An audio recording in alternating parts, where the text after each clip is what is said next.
First of all, thank you for receiving us. Thank you for visiting Brussels. Thank you for having us and letting us do this interview in such a special moment. Yes. Very interesting moment in terms of geopolitical in big scale and also in a smaller scale in the European Union and their neighbors. So thank you for that. And first of all, of course, I would like to ask about the current situation with Armenia. So where are we right now? We all know there have been deadly clashes at the border less than 1 month ago.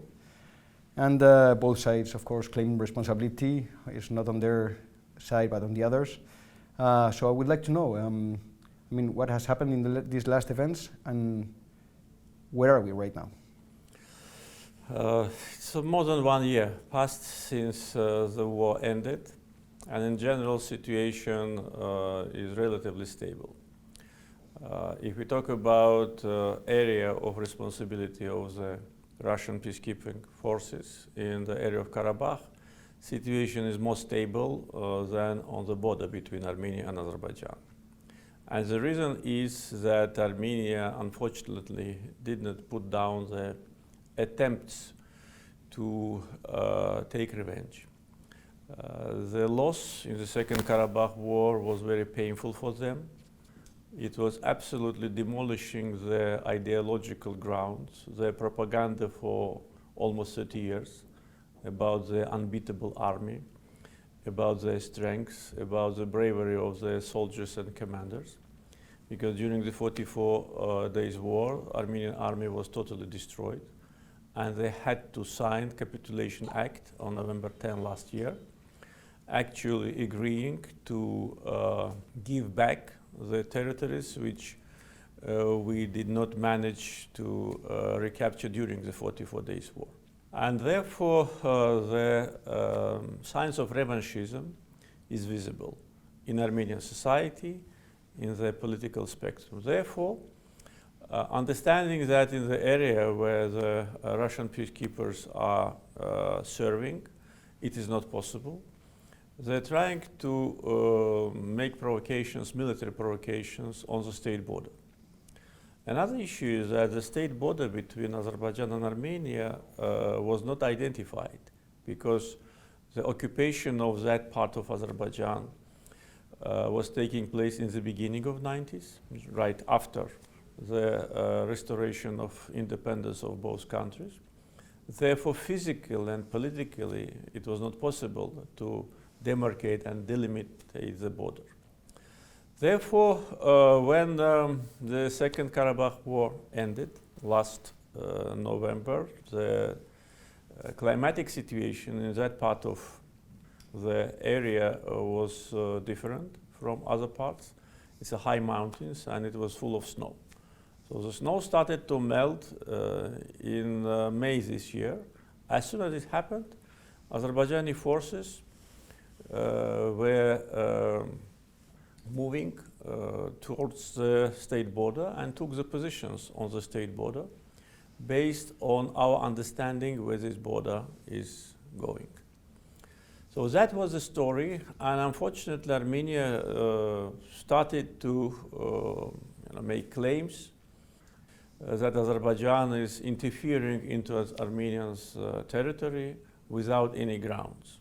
So we are standing now where we think it's our territory, and we, from the very first days of the end of the Karabakh War, made a proposal to Armenia to start working on delimitation, to establish a joint working group on delimitation, and to clarify all the disputes on the table. During this more than 1 year after the war ended, there have been several attempts by Armenia to make military provocations on the state border. All of them failed. As a result of all these attempts, they lost their military positions, and Azerbaijan strengthened its position on the state border. The same happened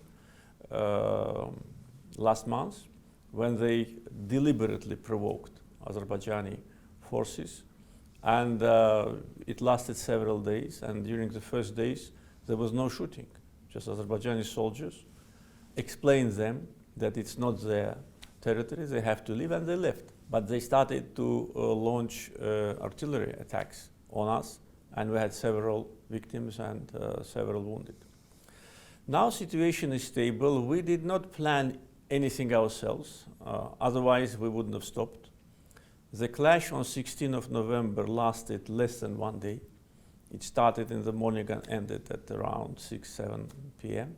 So if we planned it, we wouldn't have stopped, because Armenia doesn't have a military capability to stop us in any destination. We don't have these plans, therefore we stopped. We want peace, it's enough of war. We want stability, predictability, and zero risk for any kind of attempt from Armenia to take revanchist actions. Therefore, we'll be very closely watching all their maneuvers, all their regroupings, and all the attempts to once again create a military potential that can be a danger for us. If we see it happens, we will destroy it immediately, and they know it, and international players know it. If we see positive dynamics, we definitely will take advantage of that and make contribution to strengthen peace. Mr. President, when do you think we will be able to talk about a real peace treaty with Armenia and not only ceasefires? That's a question which probably should be addressed to Armenia. I, on several occasions, publicly made a statement that Azerbaijan is ready to start peace negotiations with Armenia and to start working on peace agreement. There have been no answer from Armenian leadership so far, because these kind of statements were made by me for more than 6 months, several times. So this shows that they don't want peace, because peace agreement, if signed, one of the main provisions of this peace agreement will be mutual recognition of territorial integrity of both countries. And Armenia doesn't want to recognize territorial integrity of Azerbaijan. The whole world recognizes Azerbaijan's territorial integrity and recognizes Karabakh as an integral part of Azerbaijan. Armenia doesn't say they do not recognize, doesn't say they recognize. Before the Second Karabakh War, they were saying, and their prime minister publicly was saying, that Karabakh is Armenian, period. That statement actually is a ruined negotiation process and was one of the elements of their bitter defeat last year. But now, from Armenia, as if there is no position on that. We say very openly, we want to start immediately negotiations on peace agreement with Armenia, a comprehensive agreement which will be, as you said, not a ceasefire, but a full peace agreement. But I hope that probably European partners will persuade Armenia that this position has no future. If they don't have peace agreement with Azerbaijan, I think they may suffer again in the future. And are you willing to reopen the borders? I mean, this is linked to the previous question, of course, but in order to normalize relations with Armenia, are you willing to reopen the borders, and what are the conditions for this to happen? Yes, we are willing to open the borders, and so far there have been several rounds of negotiations in the framework of trilateral working group headed by the Deputy Prime Minister of Azerbaijan, Armenia and Russian Federation. And the main purpose and task of this working group is to open communications. Several rounds of talks have been relatively successful. So now there is a full agreement about the opening of the railroad connection between Azerbaijan and Armenia, and we actually started to build the demolished railroad on the liberated territories towards Armenian border. At the same time, in previous months, Armenia was objecting the opening of the highway, but now we managed to persuade them that it's inevitable, and they also agreed on that. So there is understanding. Now we discuss about the legal regime of these corridors, the Zengezur corridor, which will go through Azerbaijan to Armenia and further down to Nakhchivan Autonomous Republic of Azerbaijan, the legal regime. And here we have certain issues still open. But I think both countries recognize that this must happen. And by the way, during the trilateral meeting in Sochi last month, held by President Putin, we adopted a declaration which clearly talks about opening of communication. So it will happen. And by the way, also airspace already is in activation. So Azerbaijan airlines flying from Baku to Nakhchivan started to cross Armenian airspace.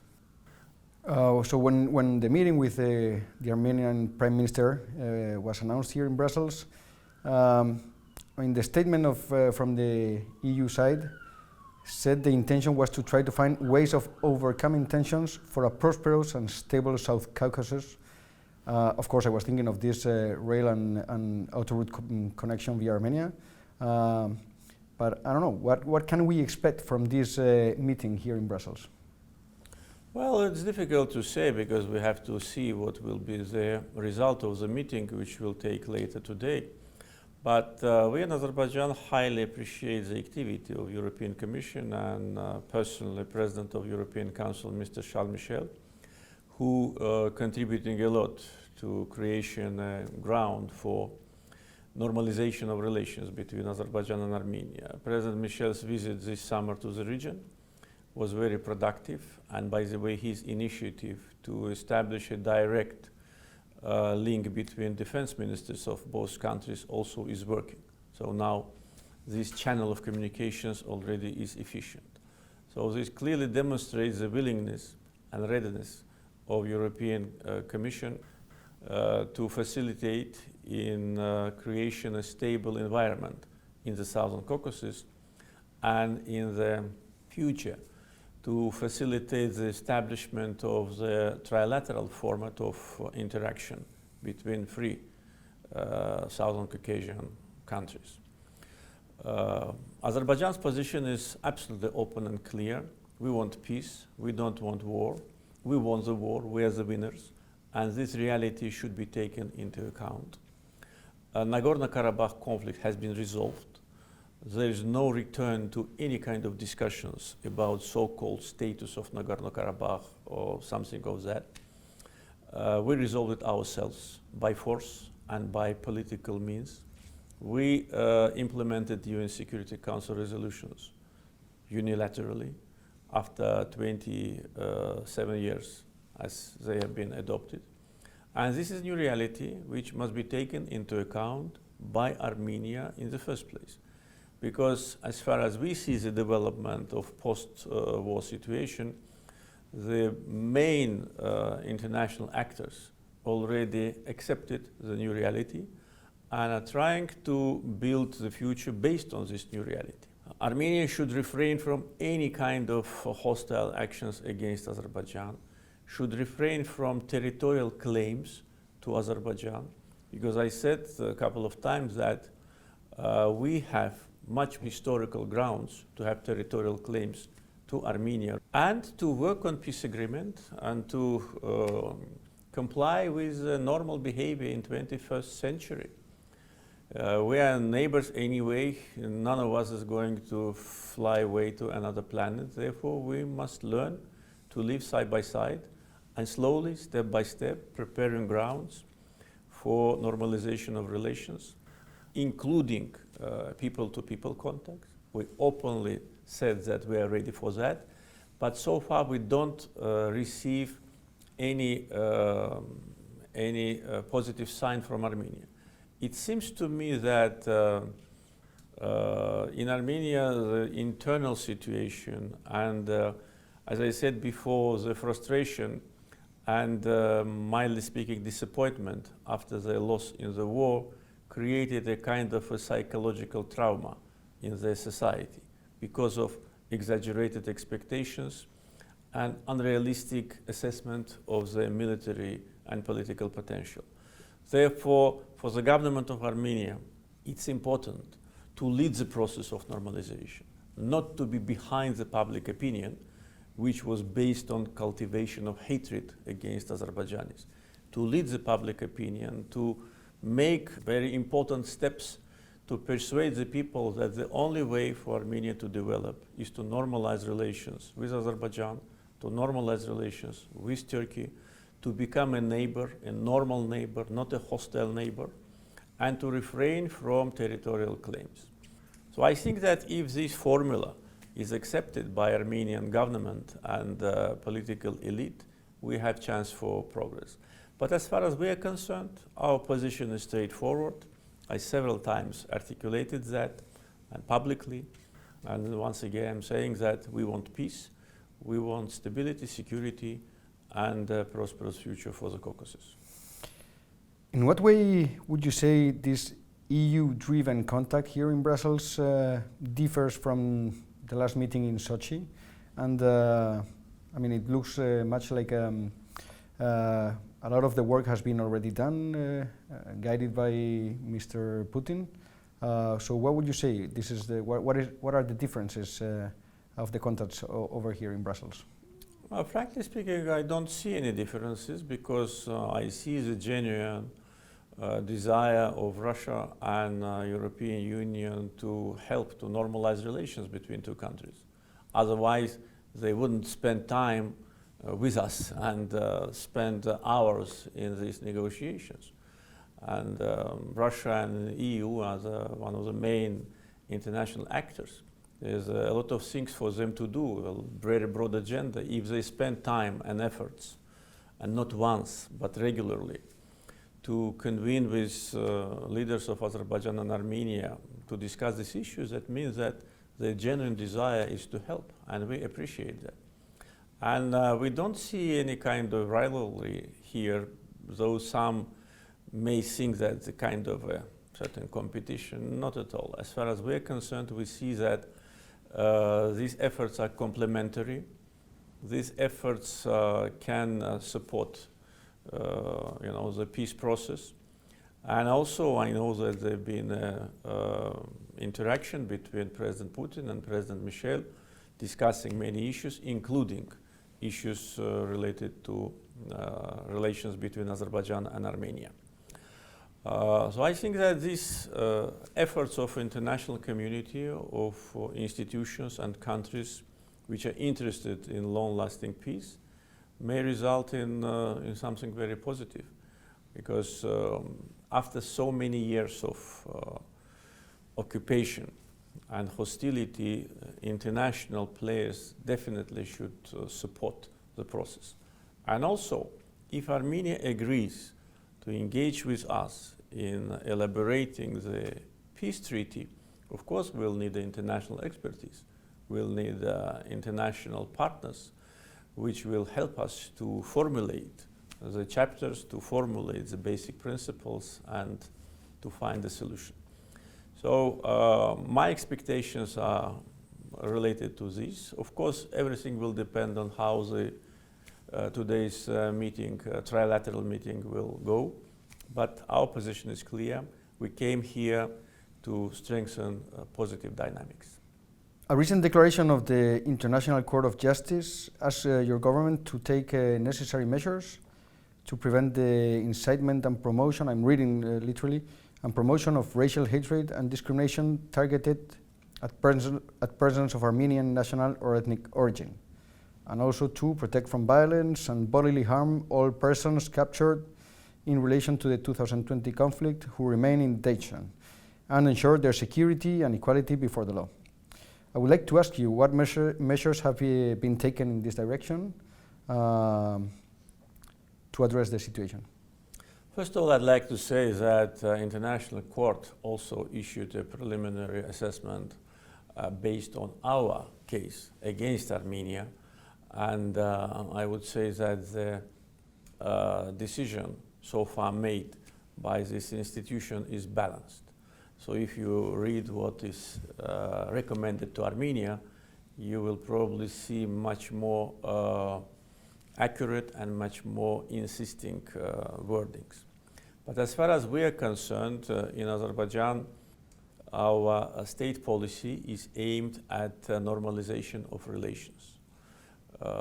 Therefore, that's our position, and I openly announce it.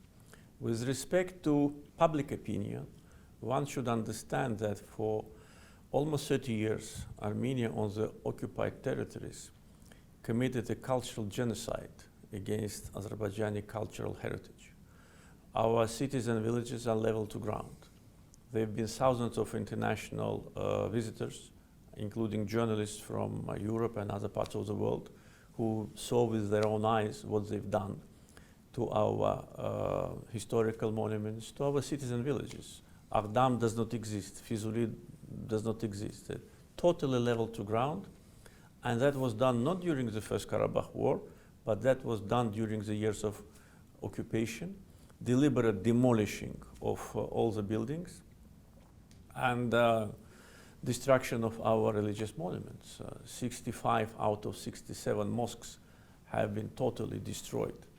In 2 remaining, they kept pigs and cows in order to insult the feelings of Azerbaijanis. Therefore, it is natural that many people in Azerbaijan, especially those who lost their beloved ones, who lost their territory, they have negative feelings against Armenia. This is natural. It would be wrong if I say no, the war ended and now let's become friends. It will take time. But the issue is that the state policy, I several times said already, despite all these tragic events in our history, devastation and genocide in Khojaly, we need to turn the page of hatred. If we look to the future, if we want to build a stable situation, if we want to minimize completely the risk of a new war, we need to turn the page. So this is our policy. With respect to detained persons, Azerbaijan, after the Second Karabakh War ended, released before Armenia all the prisoners of war. And this can be proved by international observers. Those people which are now in detention, these people cannot be considered as prisoners of war because most of them have been sent to the liberated territories in the end of November, almost 20 days after the war ended, to commit acts of terror. And they committed these acts of terror, as a result of which several servicemen and civilians were killed. And they've been detained and brought to justice. And some of them were released on humanitarian grounds. We released so far more than 100 detainees. But those who committed crimes have been sentenced. So by no international convention, these people can be considered as a prisoners of war. Another thing is that some of the detainees, after we returned them, and we returned 10 of them just 10 days ago, some of them have been arrested in Armenia.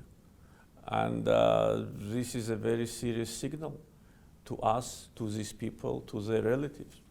We returned them to Armenia and they put them to prison.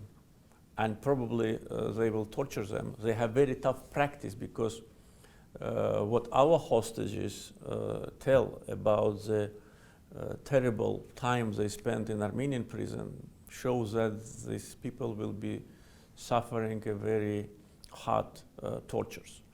Therefore, if we return more, they will put them to prison. So this is a real fact, and it can be verified. Let me please ask you again regarding the prisoners of war, because there are claims not only by Armenia, but by international institutions, saying there are still dozens, nobody really knows.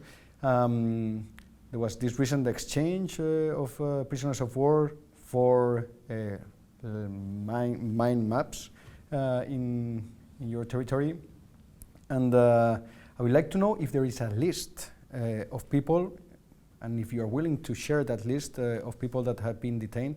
You claim they are terrorists, from the other side they claim they are prisoners of war. Is there any chance that we can have a list with names and numbers? And it's not a secret at all, and the list is known, and international institutions know, and Armenians know. For instance, as a result of their military provocation in the middle of November, more than 30 Armenian military servicemen have been detained. One of them was wounded, and our doctors took care of him They made a medical surgery, and he recovered. And as soon as he recovered, we sent him back. And this is a real story which can be verified. 10 people from that group also have been returned, and many of them now are in Armenian prison.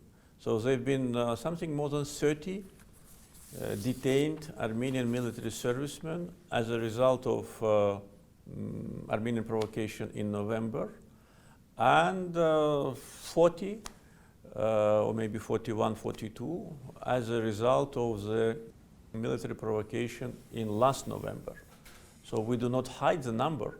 An Armenian side was provided a list of names and surnames and date of birth of all of them. So they know it, international institutions know it, we do not hide it, it is not a secret, and decision of our court is also open to the public, so everybody knows how many of them there are. But again, it's a matter of justice, and those of them who did not commit any crime, who did not kill Azerbaijanis, have been released. As I said, more than 100. Those of them who committed minor crimes, as far as I know, they received very small sentences. And those of them who participated in killing of Azerbaijanis, they must be brought to justice as in any other country. But again, these people have been detained at least 20 days after the Second Karabakh War ended. On the 26th of November, they've been sent to liberated territories, and they've been detained in the beginning of December last year. And the next group, as I said, this November. So this is absolutely transparent picture. And there's no chance these people will be treated as prisoners of war and, according to the ceasefire agreement, returned to the Armenian side? As I said, already 10 of them have been returned just 10 days ago. And the process based on humanitarian grounds continues. And we never said no, but it must be based on a legal framework in Azerbaijan, on justice, and on humanism. So the combination of this factor is here, and the process is ongoing. Therefore, of course, we cannot exclude that this process will continue. I cannot tell you now when and how, in what stages, but it will continue. I would like to turn to gas. As you know, the EU reserves keep going down these days, and the prices of gas keep going up, while tensions with Russia, which is our main supplier of gas, with 40% of our imports, are in one of the worst moments. Of course, your economy, Azerbaijan economy, is based on oil and gas exports, especially to the EU, to Western countries. So I would like just to know what is your analysis of the current situation, and how do you think the EU and probably the region overcome this current crisis? First of all, I'd like to say that we are working actively on diversification of our economy and to reduce dependence on oil and gas. And if you look at the structure of our GDP, the oil and gas factor is less than 50%. But in our export, of course, these are the main products of our export, and the export is growing with respect to natural gas. The reasons of the current gas price crisis, if I may call it so, I don't know. Frankly speaking, I'm not interested. What is the reason? What we were doing, we were just doing our homework. We were attracting multi-billion investments to oil and gas sector, and working on one of the major infrastructure projects of the 21st century, Southern Gas Corridor, which was completed the last day of the last year. The fourth segment of that project, Trans-Adriatic Pipeline, was commissioned 31st December 2020. Since that time, our exports to Europe started. Before that, our exports were going primarily to Turkey and to Georgia. So now, among recipients of our gas, the biggest is Italy, among new countries, Greece and Bulgaria. And there is a potential to expand the geography. This year we already exported to EU more than 7 billion cubic meters of gas. Next year we plan 9, 2023 we plan 11, and it can grow. But of course, you know that the gas market is different from oil market. You need to have contracts. All the gas which we now extract for export have been contracted before we inaugurated the pipeline. That's how gas business works. Therefore, in order for us to plan increase of production or to plan cooperation with new members of EU, we need to engage in negotiations on practical level and to evaluate the potential of that market, evaluate the connectivity of gas infrastructure systems in Europe. I know that now the work is going in order to make more connections. And to plan, because our gas is sold on the long-term contracts, and we obey to the contracts 100%. So Azerbaijan is a reliable partner for EU, and this issue, of course, is permanently on our agenda. So my assessment is that we have huge deposits of natural gas. We have a shorter transportation route than a traditional supplies of natural gas to Europe. Our gas is new for European market because, as you said, production in EU and some European countries not members of EU is going down. And we all know that demand for natural gas in Europe will grow because of some decisions made by some countries with respect to their energy strategy. And Azerbaijan here, as a reliable partner, as a friend to Europe, as a country which already completed all the infrastructure works. Imagine 3,500 kilometers of pipeline from Baku to Italy. Part of it goes under the sea. Was done. So everything is ready and gas is coming. So only what we need to do is to engage closely with the European Commission and with member states, those who want to get more gas from us, or those who want to get new gas from us, and to start negotiations. We're ready. I would like to know if this new gas corridor that you implemented this last year, the TAP, has been something that has been brought out in conversations with Mr. Putin. Is this something that worries Mr. Putin because it represents an alternative to Russian gas? No, frankly speaking, I can tell you that never with President Putin we discuss this issue, though we meet regularly several times a year and we are permanent on the telephone conversation, but never he raised this issue because I think this issue of competition is largely exaggerated. Our gas supply can by no way compete with Russian gas supply. Russian export to Europe is hundreds of billions of cubic meters and is growing. Our export to Europe, as I said already, is not a competition, and we never looked at it as a competition. For us, this project was a commercial project of commerciality, because now when all the infrastructure pipeline works have finished, the internal rate of return of Chardonnay's gas deposit, which is a main source of gas supply, of our gas supply to Europe and other countries, the internal rate of return increased. So it became a very, very attractive from commercial point of view. So we had huge deposits of gas. We needed to have a market. What could be a market for us? It cannot be Russia, because Russia itself is exporting. It cannot be big market Georgia, because Georgia's demand is relatively small. It can be Turkey. And further down, Europe. That's what we've done. Supplies to Turkey started in 2006 and was growing steadily. And supplies to Europe started now. So it's for us, it's a commercial. It was politicized unfortunately, to a large degree without any grounds. And Russian Federation, of course, its leadership clearly understands the real substance of the story.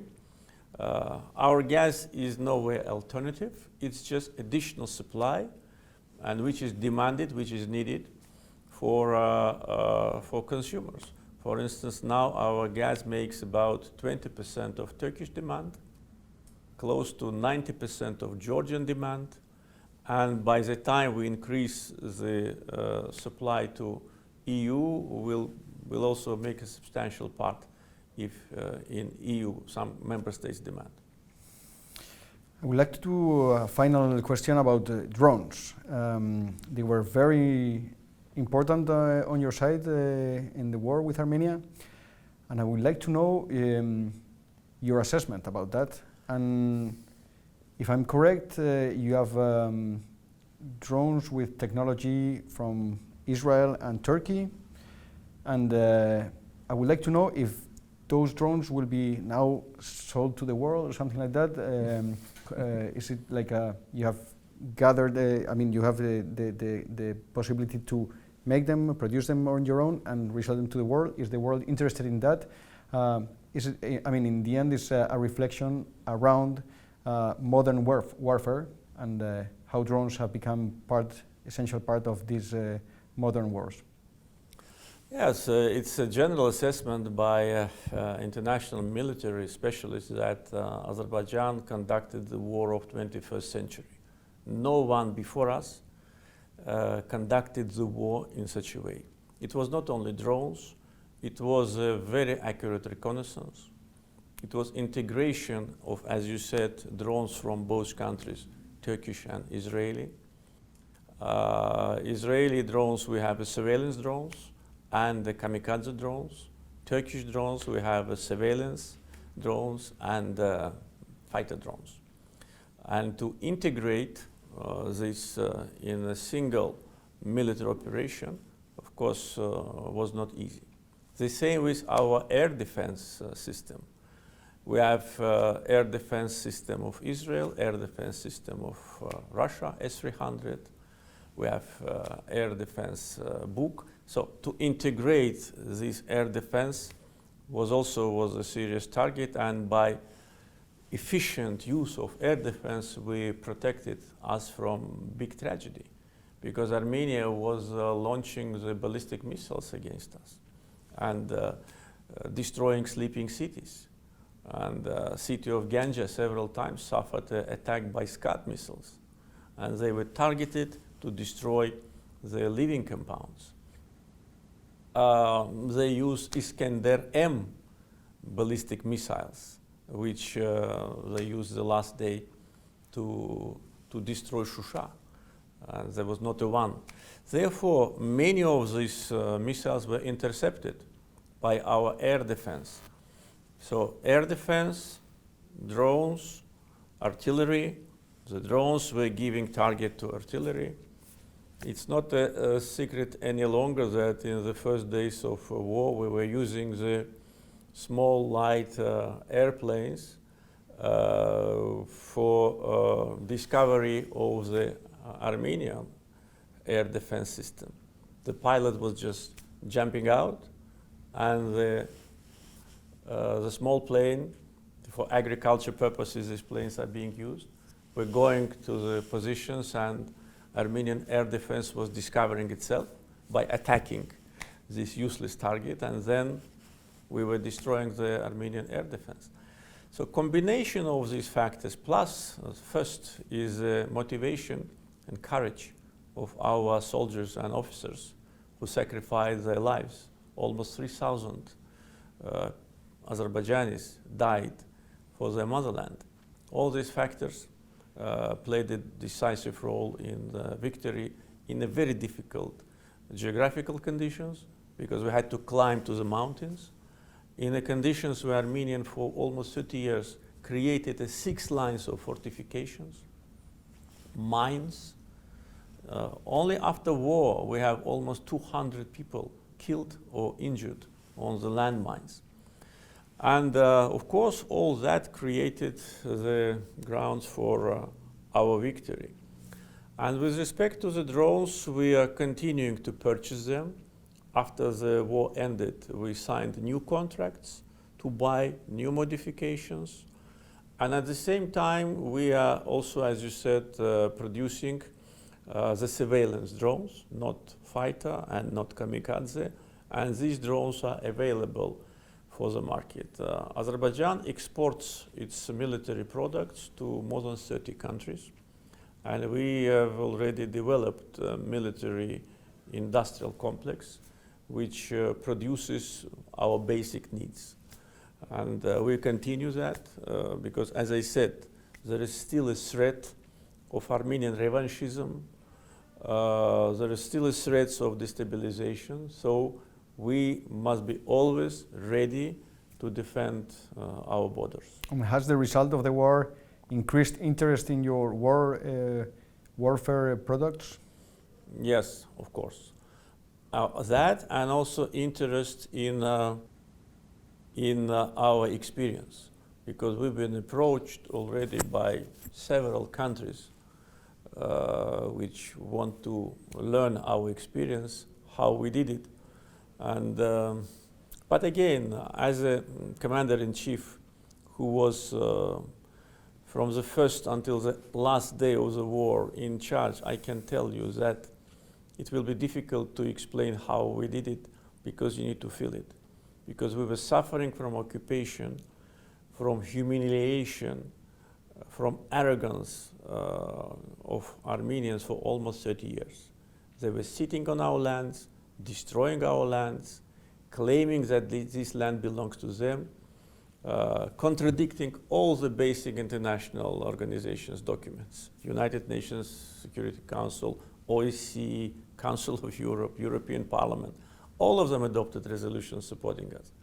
But they were just sitting there and declaring that they will sit there forever.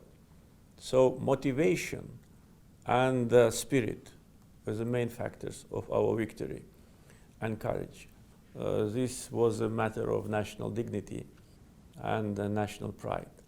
So though we are approached by many how we did it, I think it will take many years to explain. Well, thank you so much for your time, for the interview. Thank you. And good luck today Thank with you. your meetings and the following days.